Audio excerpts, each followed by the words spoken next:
Hello everyone, I hope you all are fine. I am Parneet Kaur from SciTech Thoughts. Today I'm gonna teach you the chapter Periodic Properties. If you like my new way of teaching, kindly let me know in the comment section. Also, don't forget to like the video and subscribe my channel to get more chemistry related videos and share it with your friends too. Follow SciTech_thoughts on Instagram to get written notes of my videos. Let's start the chapter Periodic Properties. Let us briefly recapitulate the development of periodic table as already studied in earlier classes. Number 1. The Bernoulli triads. When elements are arranged in order of increasing atomic masses, groups of three elements known as triads having similar chemical properties are obtained. The atomic masses of middle element of the triad is equal to the mean of atomic masses of other two elements. For example, in this triad, atomic mass of sodium, that is 23, is equal to the mean of 7 and number 2. Newland's law of octaves. The law of octaves states that every eighth element has similar properties when the elements are arranged in the increasing order of their atomic masses. There's a trick to remember this. Sa, re, ga, ma, pa, da, ni, sa. The first letter sa is similar to the eighth, that is sa. Hydrogen is first element and fluorine is the eighth element. So they have similar properties as you can see in this diagram. Number 3. Telluric screw. The telluric screw plotted the atomic weights of the elements on the outside of a cylinder so that one complete turn corresponded to an atomic weight increase of 16.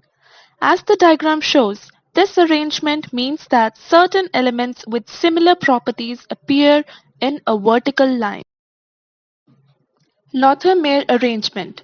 He plotted a graph between atomic weight and atomic volume, and he found out that the elements with similar properties occupy the similar positions on the graph. Strong electropositive elements of first A group occupy the top position on the graph. Second A group elements occupy the positions on the ascending part of the graph. Inert gases except helium occupied the positions on the descending part of the graph, and halogens occupied the descending part of the graph. Number 5. Mendeleev's periodic law. Physical and chemical properties of elements are a periodic function of their atomic masses. In Mendeleev periodic table, vertical columns are known as groups and horizontal rows are known as periods. Finally comes number 6, modern periodic table. The physical and chemical properties of the elements are periodic functions of their atomic numbers, while in Mendeleev it was atomic masses. Modern periodic law was proposed by Henry Moseley. Next topic is classification of elements into S, P, D and F blocks. The blue one is S block and the one marked with green is called P block. The middle one, that is D block, and the one which is lower to the periodic table is F block. Now let's have a look over the general electronic configuration of S, P, D and F block. S block, the general electronic configuration is NS1 to 2. For P block, the configuration is NS2 NP1 to 6. D block, the configuration is N-1 D1 to 10 NS0 to 2. For F block, the configuration is N-2 F1 to 14 N-1 D0 to 10 NS2. Next comes effective nuclear charge. Effective nuclear charge refers to the charge that the outermost, that means the valence electron have. It also takes into account the number of shielding electrons that surrounds the nucleus, as you can see in the diagram. Effective nuclear charge is calculated by using the formula Z effective is equal to Z minus S. Here Z effective means the effective nuclear charge, Z means the number of protons existing in the nucleus, which means the atomic number in short. S is the average amount of density between the nucleus and the electron. That means the screening or the shielding constant. How to find S? Let's see. To find the value of S, that is screening constant, Slater's rule is used. Step 1. Write the electronic configuration of the atom in the following form, that is 1s, 2s, 2p, 3s, 3p, 3d and so on. Number 2. Identify the electron of interest and ignore all the electrons in higher groups. That means, for example, we have to find the value of S for 3p, then we will take the configuration till 3p only, that is 1s, 2s, 2p, 3s, 3p, and we will ignore all the configurations right to 3p, that is we will ignore 3d, 4s, 4p and so on. Step 3. Slater's rule is now broken into two cases. Number 1, shielding experienced by s or p electron. Number 2, shielding experienced by nd or nf valence electrons. So, three rules are to be followed for S and P electron. Number 1, electrons within same group shield 0.35, except the 1s which shield 0.30. Electrons within the n-1 group shield 0.85. That means if we are taking configuration for 3p, for n-1, that is 2, the configuration 2s, 2p, etc., the value of shielding will be 0.85. For the electrons within n-2 or lower groups, they shield 1 only. The shielding experienced by Nd or Nf valence electrons. Number 1. Electrons within same group shield 0.35. For example, 4d and 4f, their shielding will be 0.35, and the electrons within the lower groups shield 1.00. Okay, these rules will be more clear to you when you have a look at an example.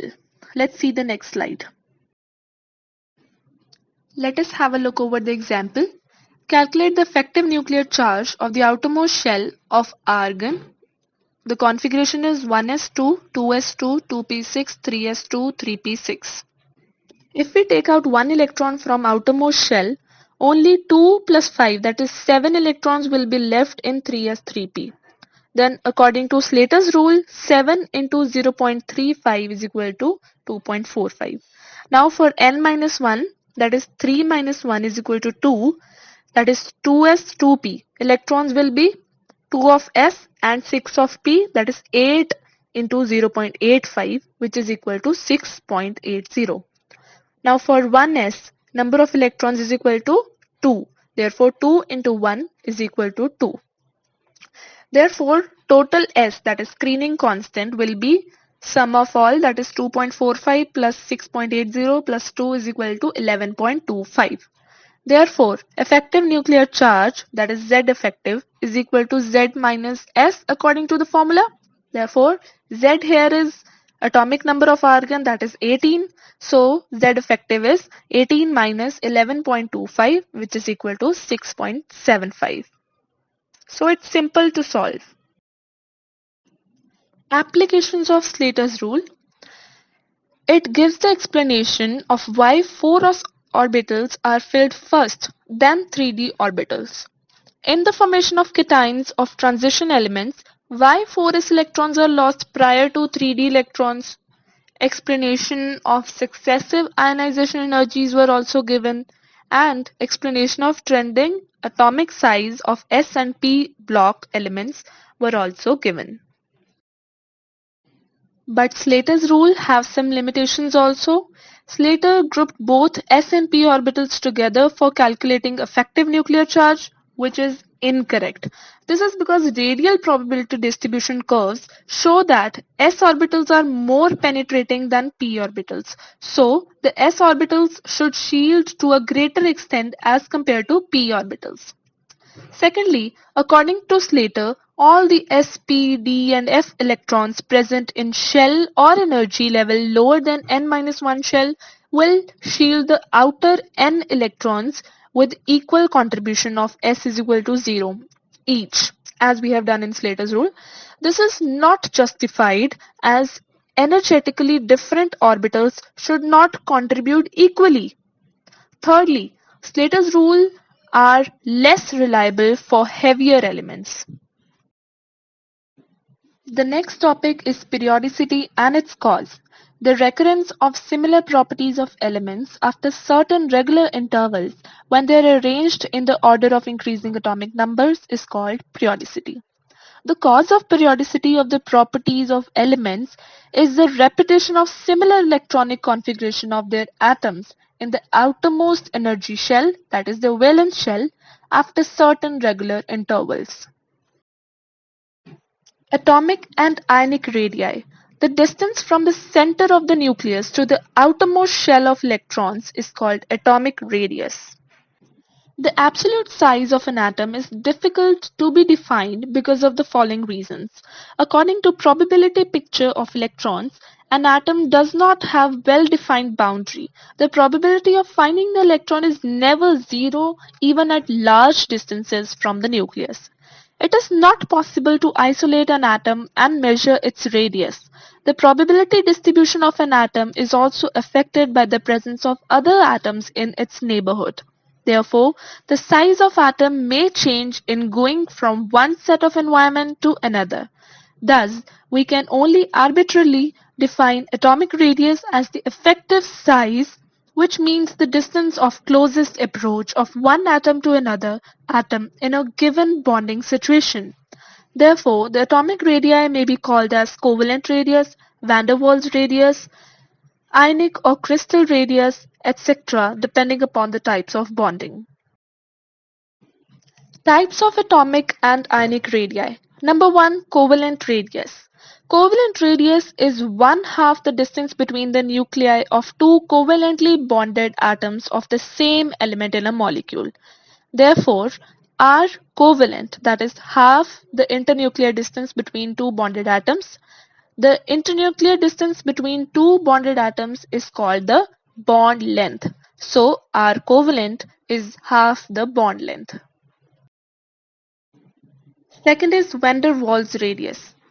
It is one half the distance between the nuclei of two identical non-bonded isolated atoms or two adjacent identical atoms belonging to two neighboring molecules of an element in the solid state. The magnitude of van der Waals radius is independent on the packing of the atoms when the elements is in the solid state. For example, the internuclear distance between two adjacent chlorine atoms of the two neighboring molecules in the solid state is 360 picometer. Therefore, the van der Waals radius of chlorine is half of it, that is 180 picometer. Next is metallic radius. A metal lattice or crystal consists of positive kernels or metal ions arranged in a definite pattern in a sea of mobile valence electrons. Each kernel is simultaneously attracted by a number of mobile electrons, and each mobile electron is attracted by a number of metal ions. Force of attraction between the mobile electrons and the positive kernels is called metallic bond. It is one half the internuclear distance between the two adjacent metal ions in the metallic lattice. In a metallic lattice, the valence electrons are mobile, therefore, they are only weakly attracted by the metal ions or kernels. Number 4. Ionic radius. It is the radius of monoatomic ion in an ionic crystal structure.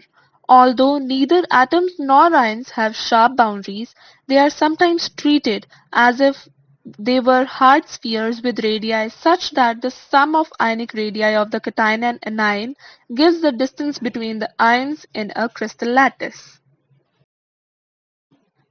Okay, let's have a look over this question. Why is van der Waals radius always greater than covalent radius? The van der Waals forces of attraction are weak. Therefore, the internuclear distance in this case of atoms held by van der Waals forces is much larger than those between covalently bonded atoms. Since a covalent bond is formed by the overlap of two half-filled atomic orbitals, a part of electron cloud becomes common. Therefore, covalent radii are always smaller than the van der Waals radius. Atomic radii trend. Atomic radius decreases from left to right within a period. This is caused by the increase in the number of protons and electrons across a period. One proton has a greater effect than one electron. Thus, electrons are pulled towards the nucleus, resulting in a smaller radius. Atomic radius increases from top to bottom within a group. This is caused by the electron shielding. Okay, this is a very common question. Size of cation versus anion versus the parent atom. When electron is lost from a neutral atom, cation is formed, and when a neutral atom gain electron, an anion is formed. So the size of cation is smaller than electron parent atom as it loses electron, and the size of anion is greater than its parent atom because it gains electron. Next topic is ionization enthalpy. Ionization enthalpy of elements is defined as the amount of energy required by an isolated gaseous atom to lose an electron in its ground state. By losing an electron, it will become cation. As you can see in the diagram, ionization enthalpy increases when we go from left to right in a period, and it decreases when we go from top to bottom in a group. Let's see the reason behind it. Trends in the periodic table. Across a period, while moving from left to right, the atomic radius decreases. So, if the size of an atom decreases, the attractive force between the nucleus and the outermost electrons increases, due to which, across a period in the periodic table, ionization enthalpy generally increases. If we talk about a group, while moving down in a group, ionization enthalpy decreases as the number of shells increases down the group. The outermost electrons will be far away from the nucleus, and the effective nuclear charge will be less. Secondly, the shielding effect also increases down the group as the number of shells increases, which in turn results in decreasing ionization energy.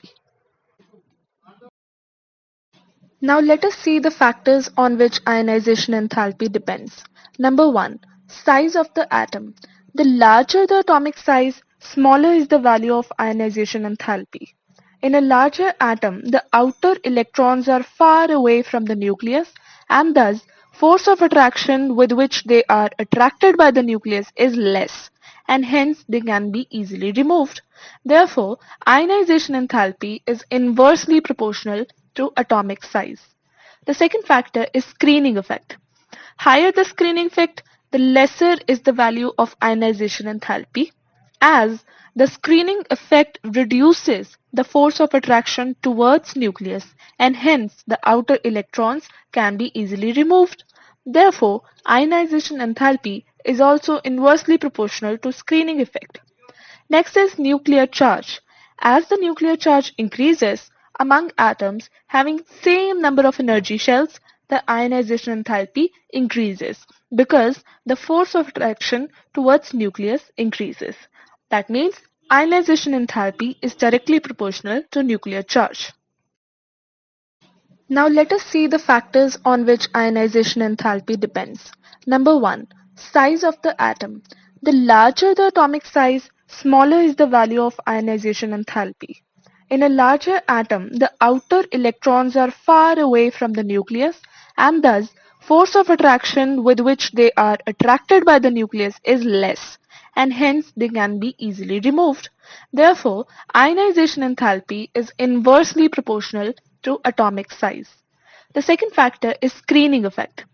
Higher the screening effect, the lesser is the value of ionization enthalpy, as the screening effect reduces the force of attraction towards nucleus, and hence the outer electrons can be easily removed.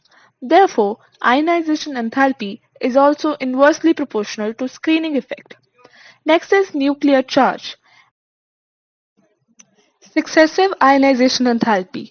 Successive ionization energy is just the progressive removal of electrons from an atom, that is removing the first electron, that is first ionization enthalpy, followed by removing the second electron, that will be the second ionization enthalpy, followed by removing the third, and so on. Next come electron gain enthalpy, also known as electron affinity. In chemistry, the amount of energy liberated when an electron is added to a neutral atom to form a negatively charged ion is called electron gain enthalpy. As we move from left to right in periodic table, the electron affinity increases, and from top to bottom it decreases.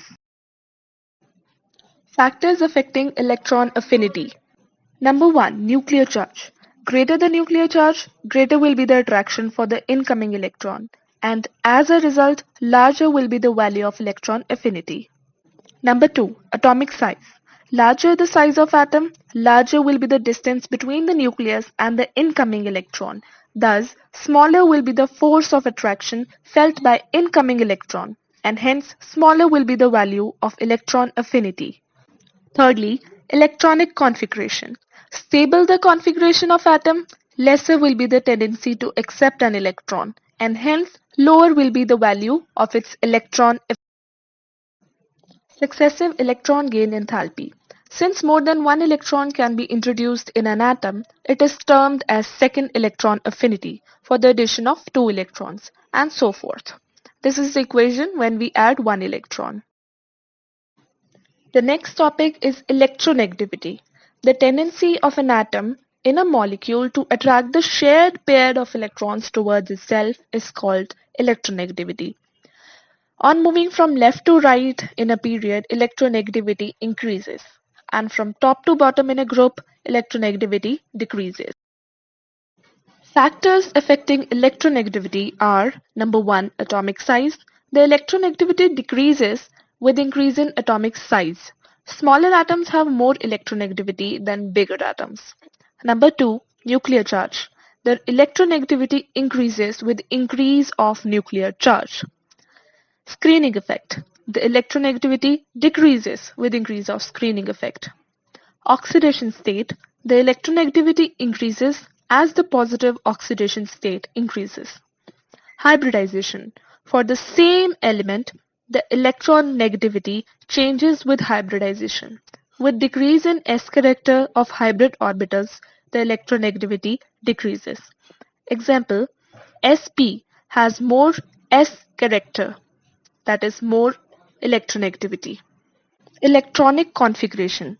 Atoms with nearly filled shell of electrons will tend to have higher electronegativity than those with sparsely occupied ones.